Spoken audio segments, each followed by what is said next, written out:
नमस्कार, खबरों का पंचनामा देख रहे हैं आप। मैं हूं आपके साथ पूजा। हम लेकर आए हैं देश और दुनिया की 5 बड़ी खबरें, जिसपे चर्चा के लिए मेरे साथ स्टूडियो में मौजूद हैं कैपिटल टीवी के editor in chief doctor Manish Kumar. Doctor साहब, बहुत बहुत स्वागत है। धन्यवाद।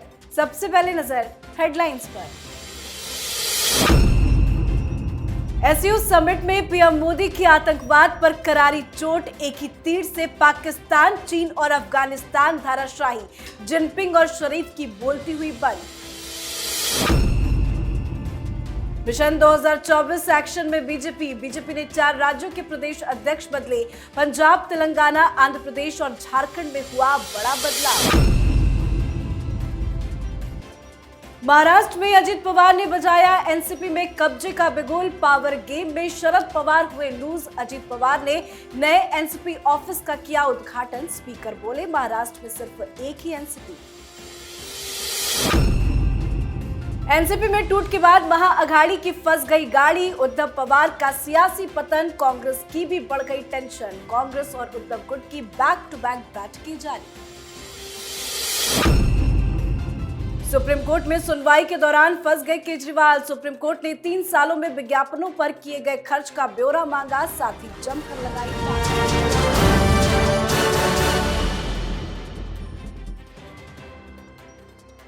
आज खबरों की शुरुआत में सबसे पहले बात एससीओ की बैठक से पीएम मोदी के कड़े प्रहार की।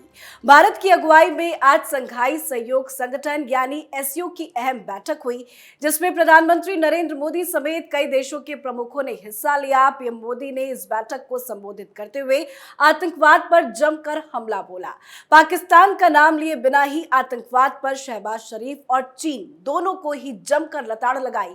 पीएम मोदी ने कहा कि कुछ देश सीमा का इस्तेमाल आतंकवादियों को सुरक्षित पनाह देने के लिए करते हैं। संघाई सहयोग संगठन के देशों को इसकी निंदा करनी चाहिए। कोई भी दोहरा मापदंड नहीं होना चाहिए। पीएम मोदी ने शहबाज शरीफ के सामने ही पाकिस्तान को फौरन सीमा पार आतंकवाद रोकने के लिए कहा, जिसके बाद पाकिस्तान की तरफ से बौखलाहट की भी प्रतिक्रिया सामने आई। जब पीएम मोदी ने आतंकवाद पर प्रहार किया तो पाकिस्तान क्यों बौखला रहा है? देखिए, पाकिस्तान की मीडिया में तो ये चल रहा है कि शहबाज शरीफ को जाना ही नहीं चाहिए था। प्रधानमंत्री मोदी के सामने क्यों जा रहे हो? ठीक उस तरह का नैरेटिव वहां चल रहा है कि शेर के सामने क्यों बकरी बन के चले गए वहां, तुमको तो कच्चा चबाएगा ही, उससे तो बचने की कोई उम्मीद नहीं है। प्रधानमंत्री ने क्या किया? इस फोरम का इस्तेमाल पाकिस्तान की हिपोक्रेसी और चीन की हिपोक्रेसी को एक्सपोज करने के लिए किया। अभी हाल में ही जब कभी भी किसी आतंकी पे बैन करने की बात होती है, किसी संगठन को बैन करने की बात होती है, अगर वो पाकिस्तान से ऑपरेट करता है तो चीन जो है वो पाकिस्तान के समर्थन में खड़ा हो जाता है, आतंकियों के साथ खड़ा हो जाता है। तो चीन को भी सबक सिखाना था।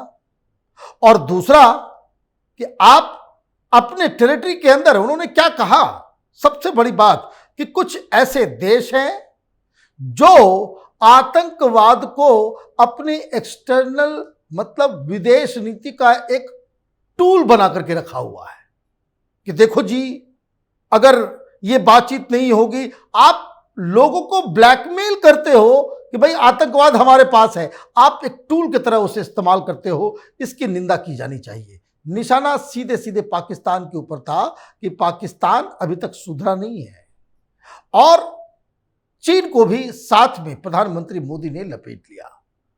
तो आप देखिए, कई सारे लोग बोलते हैं कि प्रधानमंत्री जो है नेशनल इंटरेस्ट और आतंकवाद और उसके ऊपर चीन और पाकिस्तान को घेरते नहीं हैं, तो उन विरोधियों को आज प्रधानमंत्री मोदी ने जवाब दे दिया। जी। अगली खबर में बात 2024 चुनाव को लेकर एक्शन में आई बीजेपी की। बीजेपी ने आज संगठन स्तर पर बड़ा बदलाव किया है। 4 राज्यों के प्रदेश अध्यक्षों को बदला गया है। 2024 की रणनीति को ध्यान में रखते हुए नए प्रदेश अध्यक्षों को कमान सौंपी गई है, जिनमें पंजाब में सुनील जाखड़ को, झारखंड में कद्दावर नेता बाबूलाल मरांडी को, तेलंगाना में केंद्रीय गृह राज्य मंत्री जी किशन रेड्डी को और इसके साथ ही डी पुंद्रदेश्वरी को आंध्र प्रदेश की जिम्मेदारी सौंपी गई है। 2024 चुनाव को देखते हुए ये बीजेपी का बड़ा फैसला माना जा रहा है। इस फैसले से बीजेपी को कितना फायदा होगा? देखिए, प्रधानमंत्री मोदी ने इस तरह के फैसले को लेकर 2-4 संदेश दिए।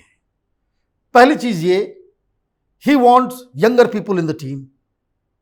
वैसे नहीं कि 75 साल 80 साल के लोग बैठे हुए हैं मठाधीश की तरह, उनके हाथ में बागडोर संभालने पे प्रधानमंत्री एग्री नहीं करते। तो पहला संदेश ये, you have to be very active. और सामने चुनौती बहुत सारी है और इस तरह से प्रधानमंत्री मोदी ने लोगों को चुना है, उसमें कांग्रेस के भी लोगों को संदेश गया है कि भारतीय जनता पार्टी में अगर तुम आओगे, काबिल होगे, तो तुमको प्रदेश अध्यक्ष बनाने में पीछे नहीं हटेगी पार्टी। सुनील जाखड़ साहब को बनाया गया। अभी हाल में वो कांग्रेस से वापस आए, किसमें? भारतीय जनता पार्टी में। कैप्टन अमरिंदर आए, ये आए, तो कैप्टन अमरिंदर चुके एज फैक्टर उनके साथ नहीं है, इसलिए उनको हटा के, उनको साइड करके जाखड़ साहब को बनाया गया। अब डी पुरंदेश्वरी को बनाया गया, वो भी काफी पॉपुलर और कर्मठ लीडर्स में जानी जाती है आंध्र प्रदेश में। वो एनटी रामाराव की बेटी है। एनटी रामाराव कभी उनकी तूती बोलती तब तो नहीं है, लेकिन जब वो थे तो एक बहुत बड़े आइकॉनिक फिगर आंध्र प्रदेश की राजनीति में थे। तो उनकी बेटी, उनको कहा जाता है कि she is Sushma Swaraj of south, 5 language जानती है।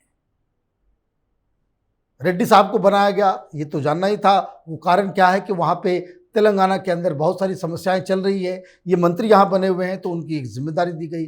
लेकिन झारखंड में बहुत अच्छा और बहुत बड़ा फैसला है। बाबूलाल मरांडी भारतीय जनता पार्टी के उन लीडर्स में से हैं जिन्होंने झारखंड में भारतीय जनता पार्टी को स्थापित किया। लेकिन कंपटीशन होता है, राजनीति होती है, ये पार्टी से बाहर गए, अलग पार्टी उन्होंने बनाई, फिर वापस वो आए। लेकिन इस वक्त चुनौती बहुत कड़ी है, क्योंकि वहां पे एक महागठबंधन जैसा अपोजिशन जो है ऑपरेट कर रहा है। तो पार्टी को फिर से खड़ा करना है और गुटबंदी भी बहुत ज्यादा है। तो आपको एक ऐसे व्यक्ति की जरूरत थी कि जो कार्यकर्ताओं, विचारधारा के प्रति और जिसका एक लंबा एक्सपीरियंस रहा हो, इन सारी चीजों में बाबूलाल मरांडी फिट बैठ रहे थे और इसलिए उनको ये कमान सौंपी गई है। अगली खबर में बात महाराष्ट्र में चाचा वर्सेस भतीजे के बीच जारी जंग की। महाराष्ट्र की सियासत में जिस भूचाल के आने की आशंका महीनों से जताई जा रही थी, आखिरकार वो हो ही गया। एनसीपी दो फाड़ में बढ़ चुकी है। अजित पवार ने आज अपने नए बंगले में पार्टी के नए दफ्तर का उद्घाटन भी कर दिया। अजित पवार ने अपने सरकारी बंगले को ही पार्टी का कार्यालय बनाया है और अब एनसीपी पर दावा ठोकने की पूरी तैयारी कर रहे हैं। तो वहीं दूसरी तरफ शरद पवार के हाथ खाली है। इसी बीच विधानसभा के स्पीकर राहुल नार्वेकर ने बड़ा बयान देते हुए कह दिया कि किसी भी गुट ने मुझे ऐसा निवेदन नहीं दिया है कि पार्टी में फूट पड़ी है। ऐसे में मैं अभी तक राष्ट्रवादी कांग्रेस पार्टी को एक गुट के नजरिए से देख रहा हूं। क्या अजीत पवार ने एनसीपी पर पूरी तरह से कब्जा जमा लिया है? देखिए, शरद पवार का खेल जो है वो खत्म हो गया। पार्टी अजीत पवार के हाथ में चली गई। संख्या जिसके साथ है उसको कोई झुका नहीं सकता, कोई भी नियम कानून उसके आड़े नहीं आ सकता। आप देखिए किस तरह से शिवसेना में उद्धव ठाकरे जो बताते रह गए, हम ही तो हिंदू हृदय सम्राट बाला साहब ठाकरे के खून के लोग हैं, ये बाहरी लोग कहां से आ गए। क्या हुआ अंत तो गत्वा? उनके पास संख्या नहीं थी, सब कुछ हाथ से चला गया, नाम भी चला गया, सिंबल भी चला गया, कुर्सी भी गई, सब कुछ चला गया। ठीक यही हाल शरद पवार का होने जा रहा है, क्योंकि शरद पवार के पास लोग नहीं हैं, नेता नहीं हैं, विधायक नहीं हैं, सांसद नहीं हैं। तो ये दवाई जो है, कड़वी दवाई कुछ कुछ होता है। बहुत प्रधानमंत्री मोदी को हटाने के लिए और भारतीय जनता पार्टी को जिस हिसाब से इन लोगों ने एक अनैतिक गठबंधन करके चुनाव नतीजों के बाद सत्ता से दूर रखा था, तो प्रधानमंत्री मोदी और अमित शाह की डिक्शनरी में तो माफी है नहीं।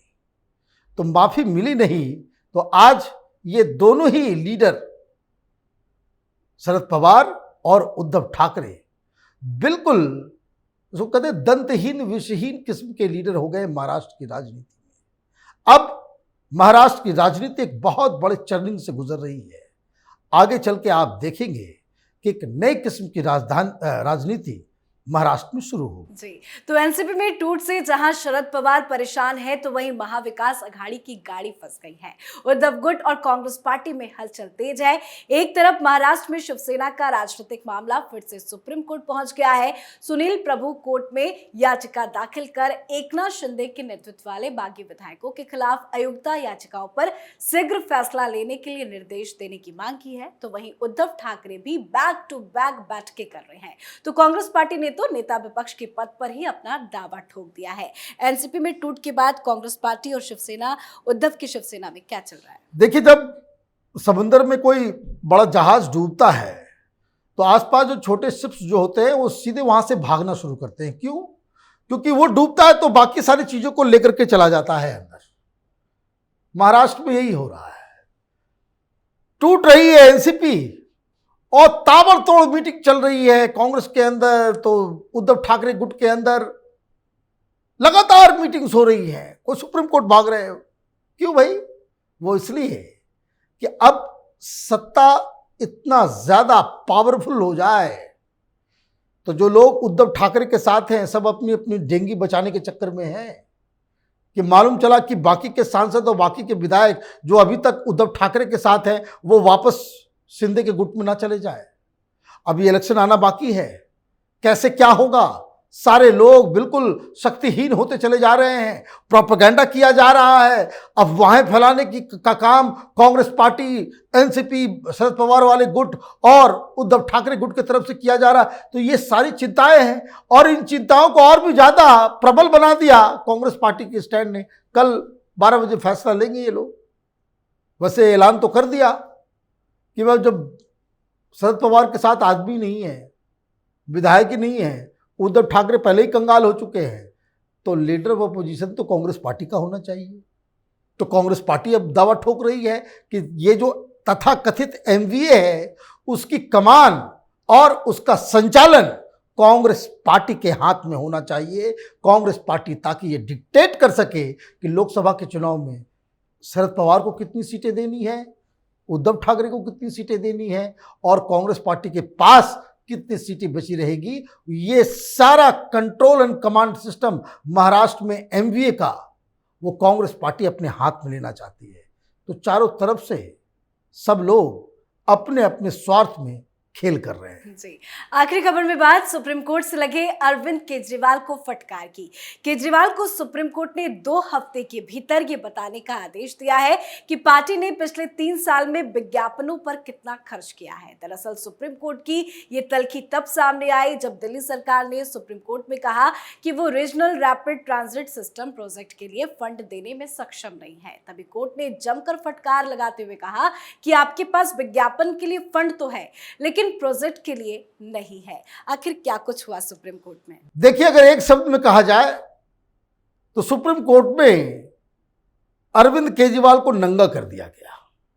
कारण वहां बहस कुछ और चल रही थी। यह रैपिड रेल चलना है अलग अलग जगहों में। क्यों? क्योंकि ये माना गया था कि बहुत सारी गाड़ियां आती हैं, चाहे मेरठ हो गया, बुलंदशहर हो गया, अलवर हो गया, तो ये कि रैपिड रेल से इसे जोड़ा जाए तो गाड़ियों का आना जाना, बसेस का आना जाना कम होगा तो पोल्यूशन के ऊपर कंट्रोल होगा। ये एक लोगों को सहूलियत भी होगी और पोल्यूशन भी कम होगा। तो ये कुल 31,000 करोड़ का ये पूरा प्रोजेक्ट है जिसमें यूपी की सरकार को भी कुछ देना था और दिल्ली की सरकार को भी कुछ देना था, बाकी केंद्र को देना था। तो 31,000 करोड़ में मोटा मोटी 4,000 करोड़ यूपी को देना था और 1100 के आसपास देना था अरविंद केजरीवाल को।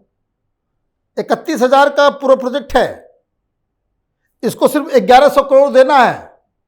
इसमें इसने कुछ दे भी दिया, कुछ 250-300 करोड़ जो है बका हुआ था कि जो उसको देना था। जब इनसे मांगा गया तो कहते भाई मेरे पास पैसे नहीं है। कारण क्या बताया कि पैसे इसलिए नहीं है कि कोविड में सब प्रॉब्लम हुआ। जज साहब तो थोड़ा रहम कर दिए क्योंकि जज साहब ने चीजों को उस मोड़ उस तरफ जज साहब लेके नहीं गए।